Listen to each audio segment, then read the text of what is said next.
Banyak banget hal yang bikin gue impress dari UI barunya Samsung ini. Mulai dari home screen yang banyak dikasih perubahan, lock screen-nya yang semakin interaktif, kamera app yang makin ngerti kita, sampai hal-hal kecil yang terlihat sepele tapi bikin pengalaman pakainya jauh lebih menyenangkan. Ini dia One UI 7 di Samsung S25 Ultra. Yuk kita bahas.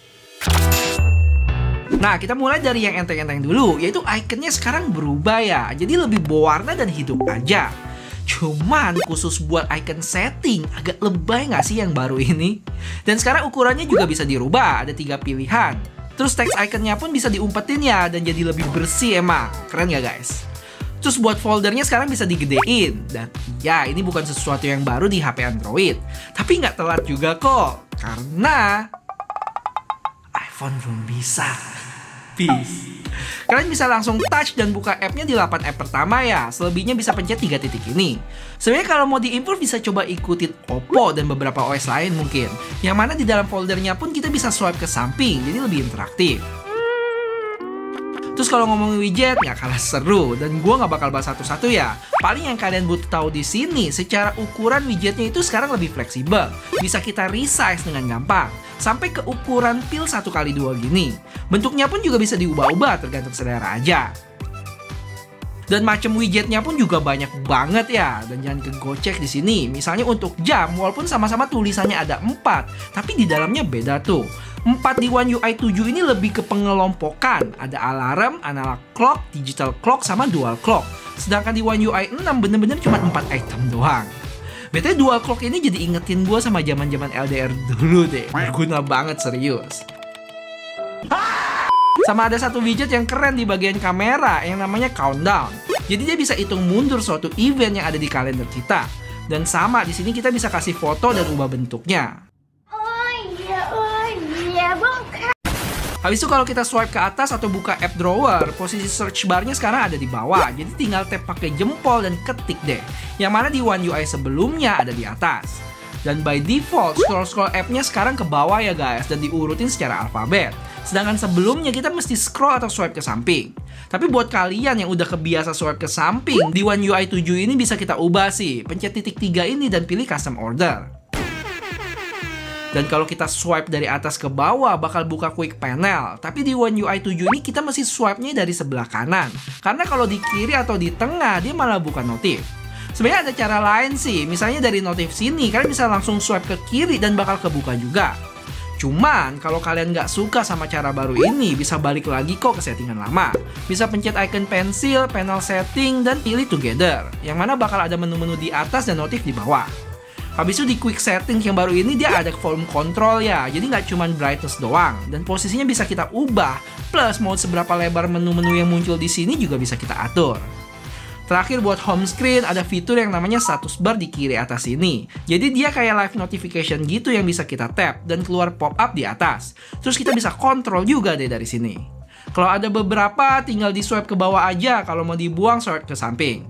Tapi sayangnya belum banyak app yang support ya guys. Kebanyakan baru app-app bawaannya aja.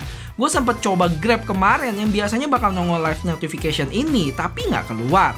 Semoga bisa cepet-cepet disupport sama Samsung. Apa developer app-nya yang support ya? Anyway, siapapun itu yang gue tahu pasti bakal support adalah kalian semua yang nonton ya guys. Thank you banget. Dan biar gue tahu kalau video bahas OS ini banyak yang suka, boleh like video ini, oke? Thank you.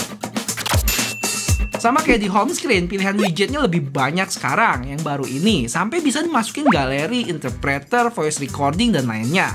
Widget countdown tadi juga ada.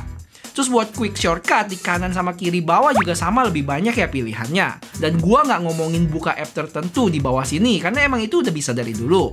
Tapi fungsi-fungsi kayak nyala matiin mobile data, location, flight mode, dan lainnya ada. Dan kalau kita mau customize lock screen-nya sekarang jadi lebih rapi nih, dibagi jadi 2 gitu, font color sama style, yang mana sebelumnya ditumplek jadi 1. Tapi ngomong-ngomong kenapa bagian notif di sini sekarang hilang ya? Terus sama kayak di home screen, dia ada live notification yang dinamain now bar, ditaruh di bawah sini. Sama kita bisa kontrol switch notif, dan kalau kita tap misalnya di music player bisa jadi lebih gede tampilan album covernya. Terakhir pas charging animasi sekarang beda, jadi lebih keren nggak sih? Dan tetap ada estimasi kapan ngecharge-nya kelar. Kalau gue lihat animasi yang lama jadi berasa jadul aja gitu. Terus kalau lagi nggak di lock, misalnya di home screen saat kita ngecas juga ada animasi sendiri. Plus sekarang baterai percentage-nya ada di dalam logo baterai. Selain home screen dan lock screen, gue juga harus ngomong tentang perubahan di app kameranya karena bikin pengalaman pakainya lebih mantap. Pertama dari sisi layout, sekarang navigasi menunya lebih gampang karena sekarang ngumpet di titik 4 sini. Jadi kita nggak perlu ubah-ubah lagi di bagian atas kayak One UI sebelumnya. Habis itu menu utama kamera kayak foto, video, dan lainnya ditaruh paling bawah ya. Jadi bener-bener bikin lebih gampang lagi buat dijangkau. Nggak sampai situ, tombol-tombol buat pindah lensa sama zoomnya sekarang di luar previewnya tuh. Jadi nggak ganggu kita pas mau ambil foto. Dan di sini ketambahan zoom 2 kali juga. Dan kalau kita pencet salah satunya, 30 sama 10 kalinya bakal keluar. Sedangkan di One UI 6, kayak redundant gitu. Semua tombol-tombolnya keluar lagi di bagian bawah, plus 30 dan 100 kalinya. Tapi ya ini tergantung HP kalian juga ya. Kalau S25 Ultra gua ini kan emang bisa zoom jauh. BTW buat yang belum nonton video hands-on gua sama HP ini, langsung cus ditonton ya, seru deh. Buat video sehari bersamanya, sabar, masih dimasak. Jadi biar nggak kelewatan, pastiin kalian subscribe buat yang belum. Terus kalau di bagian atas sebenarnya masih ada beberapa menu, tapi nggak banyak. Misalnya ada flash, resolusi foto, bla bla bla bla bla bla. Dan yang di paling kanan ada ketambahan watermark. Jadi dengan sekali tap aja kita bisa tentuin nih mau pakai watermark atau enggak. Yang mana sebelumnya kita mesti ke setting dulu buat matiin. Sama gue cukup suka sih saat misalnya motion fotonya kita matiin, dia ada ditambahin garis coret gitu, jadi lebih jelas. Lanjut buat tingkat kemiringan gambar, sekarang nggak cuma tahu miring ke kanan atau kiri doang ya, tapi dikasih tahu juga seberapa miring ke atas atau ke bawah. Dengan dikasih tahu adanya garis gitu, dan patokan kita yang warna hijau ini. Gimana guys? Jadi lebih masuk akal nggak perubahan-perubahan yang ada di kamera app-nya? Tenang-tenang, gue masih ada beberapa lagi yang menarik di One UI 7. Di antaranya secara visual, layoutnya sekarang lebih melengkung ya di notif ini. Di setting juga ada sedikit perubahan di mana sisi kanan sama kirinya jadi ada jarak. Kalau dulu nyambung gitu. Plus buat tulisan settingsnya jadi lebih tebal. Pas gue buka folder app-nya juga fontnya lebih tebal tuh. Terus di app calendar, kalau mau ganti tanggal suatu event bisa langsung tahan dan pindahin ke tanggal tertentu, jadi gampang. Untuk alarm juga kebagian fitur yang nggak kalah berguna, yaitu kita bisa kelompokin beberapa alarm jadi satu, dan dengan sekali tap bisa nyala atau matiin. Salah satu contoh realnya buat ingetin kalau kalian misalnya mau minum obat. Tinggal namain dan set waktu buat alarmnya. Habis itu grouping dan beres deh. Kalau mau nyalamatin sekaligus, tinggal tap icon ini aja gampang. Atau buat kalian yang punya pasangan suka ngeluh karena nggak pernah dicariin gara-gara kalian sibuk ngegame misalnya, bisa pakai ini. Terus fitur motion foto yang kalian aktifin di kamera tadi saat buka di galeri, sekarang ada tambahan variasi ya, kayak boomerang atau slow-mo. Nah, sekarang kita juga bisa rekam percakapan selama telepon, dan percakapan tersebut bisa ditranskrip jadi teks yang bisa dibaca nantinya. Ini berguna banget sih buat telepon-telepon yang mencurigakan yang ngakunya mau bagi-bagi duit. Atau telepon penting yang isinya kita mesti inget-inget tuh, biasanya kalau ngomongin angka yang susah buat dihafal. Caranya habis kalian terima panggilan, nanti bakal muncul icon yang ini nih. Kalau udah kelar, kita tinggal ke aplikasi phone. Habis itu ke panggilan terbaru, pilih nomor, terus bakal muncul file recording dan transcription. Sekarang kalian bisa play panggilannya dan lihat transkripnya deh. What are you doing now? I'm thinking of cooking something for you. Yes, I'm very hungry now. Can you make me something for dinner? Kalau transkripnya cukup panjang, juga bisa sekalian diringkasin.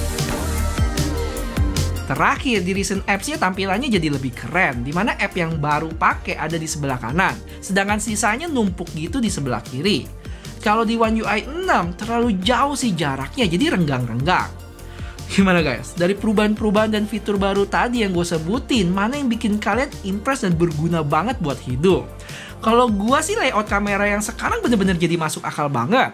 Sama animasi charging yang baru gue suka. Kalau live notification kayak status bar sama no bar sebenarnya berguna sih, tapi karena belum support di banyak app, jadi masih biasa aja. Kalau kalian gimana? Boleh share ke gue dan teman-teman lainnya ya di komen.